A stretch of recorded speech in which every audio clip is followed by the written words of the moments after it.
Hello everyone, সবাই ভালো আছেন? আলহামদুলিল্লাহ আমি ভালো আছি। তো গত বছর আমি এই জায়গায় একটা ভেজিটেবল গার্ডেন করছিলাম ছোটো মোটো। তো এবারও ট্রাই করতেছি, কারণ আমি বাগান পছন্দ করি।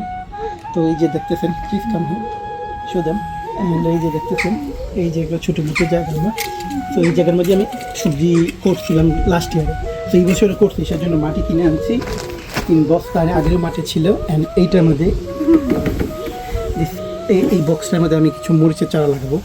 তো ভাবলাম আপনাদের সাথে শেয়ার করি কীভাবে কী করি।